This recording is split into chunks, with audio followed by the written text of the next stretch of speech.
ఎలా ఉన్నారు? రండి, ఈరోజు అయితే అనప గింజల పల్లెం చేస్తాను. ఇదైతే అనప గింజల పులుసు చేస్తాను. అది వీడియో అప్లోడ్ అవుతుందండి. ఎలా చేసినా యూట్యూబ్లో పెడతాను, అది చూడండి. ఇప్పుడైతే ఇది చూడండి. రండి, ఇప్పుడైతే బాండ్లు అయితే బాగా ఉడికి చేసుకోవాలి. కాగినాక ఆయిల్ పోసుకున్నాము. రండి, ఇప్పుడైతే ఆయిల్ వేసుకున్నాను. దీంట్లోకి అయితే సాసులు వేసుకుందాము. కొంచెంగా సాసులు అయితే వేసుకున్నాను. సాసులు చిట్టపట్టలాడితే ఇప్పుడైతే ఆనియన్స్ వేసుకుందాము. ఆనియన్స్ కరివేపాకు ఎర్రగడ్డలు కరివేపాకు వేసి వేసుకొని వేసుకున్నాము. కొంచెము ఏంటి మమ్మీ చాలా బాగున్నావు. సోమవారం కదా. ఇదైతే కొంచెం గోల్డెన్ బ్రౌన్ రానివ్వండి. ఇదేనండి అనప గింజలు. ఇదైతే ఉప్పేసి ఉడికిపెట్టుకున్నాను. దీంట్లోనే పల్లెం చేస్తానని చెప్పింది నేను. రండి, ఇప్పుడైతే ఇదైతే ఎలా చేసే చూపిస్తాను. చూడండి, ఎర్రగడ్డలు అయితే కొంచెం అట్లా వేగిందండి. దీనికైతే ఇది శనగింజి పౌడర్ అయితే చేసుకున్నానండి. మిక్సీ పెట్టి బాగా వేయించి దాన్ని మిక్సీకి అయితే వేసి పెట్టుకోవాలండి. దాంట్లోకి వేసేసి ఇదైతే వేసుకుందాము. ఇప్పుడైతే ఎండుమిరపకాయలు వేసుకోవాలండి.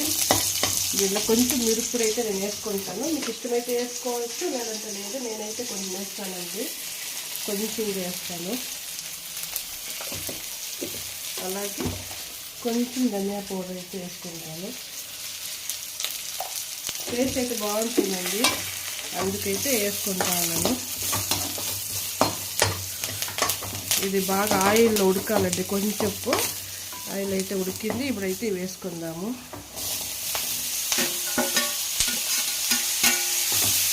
ఇప్పుడు బాగా కలబెట్టుకుందాము.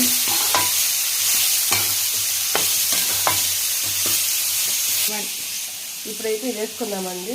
శనగింజి పౌడర్ అయితే వేసుకుని బాగా కలబెట్టుకుందాము.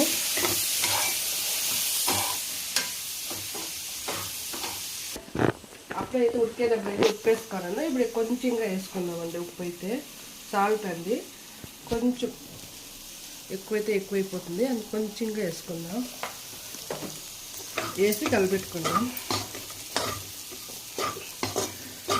రండి, దీనికైతే కొత్తిమీర వేసుకుందాము. ఇది వేసి కలిపెట్టుకుందాము. ఇంతేనండి, సింపుల్గా అయిపోతుందండి అనపకాయల గింజల పల్లెం అయితే. కన్నడలో అయితే అవరేకాయ పల్లె అంటాం మేమైతే.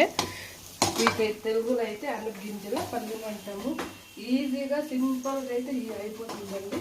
అనపకాయలు తెచ్చేది వలుసుకొని ఉడికిపెట్టుకొనేసి ఇలా పౌడర్ చల్లుకొనేసి సూపర్గా ఉంటుంది. చూడండి, అయిపోయింది. ఇప్పుడైతే మనం స్టవ్ అయితే ఆఫ్ చేసుకుందాం. వేడిగా తింటే సూపర్గా ఉంటుంది. నేనైతే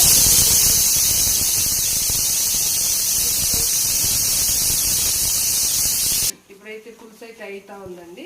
పులుసు రాగి సంగటి పల్లెం వేసుకొని తింటే సూపర్గా ఉంటుంది. అయితే ఇదైతే స్టవ్ ఆఫ్ చేసేసినాను. ఇక్కడ చూడండి, అనప గింజల పల్లెం అయితే ఎంత బాగుందో.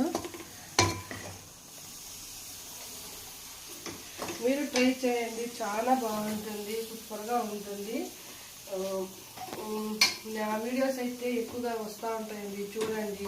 నచ్చితే లైక్ చేయండి, సబ్స్క్రైబ్ చేసుకోండి. అనపకాయల అన్నం ఎలా చేయాలో, పితికిపోపు అన్నం ఎలా చేయాలో చేసినాను. పితికిబేల సాంబార్ అయితే ఎలా ఉందో, నా గురించి నేను ఎక్కడి నుంచి వచ్చాయి, ఏం చేస్తున్నాను, ఆ వీడియో అయితే పెట్టినాను. షార్ట్స్ పెడతా ఉన్నాను. ప్లీజ్ చూడండి. మీకు నచ్చితే లైక్ చేయండి. ఇంకా ఏమైనా వంటలు కావాలంటే కామెంట్లో చెప్పండి, చేసి చూపిస్తాను. ఇప్పుడైతే ఇదైతే ఇంతేనండి, అయిపోయండి పల్లెం అయితే. చూడండి ఎంత బాగుందో, సూపర్గా ఉంటుందండి. చూడండి, ఆల్రెడీ అయిపోయింది. అనప గింజల పల్లెం అయితే రెడీ అయింది. సింపుల్గా అయిపోతుందండి, ఈజీగా చేసుకోవచ్చు. దాన్ని ఉడుకు పెట్టుకొనేస్తే అయిపోయింది. శనగింజలు వేయించి పొడి చేసుకునేసి ఎర్రగడ్డలు కొత్తిమీర కరివేపాకు వేసుకుని ఎండుమిరపకాయలు వేసుకునేస్తే తాలింపు పెట్టుకునేస్తే అంతా ఈజీ అయిపోతుంది. రసంలో కానీ పులుసులో కానీ సైడ్కి బాగుంటుంది. మీకు నచ్చితే చేసుకోండి, తినండి. చేసుకోవచ్చండి, చాలా బాగుంటుంది.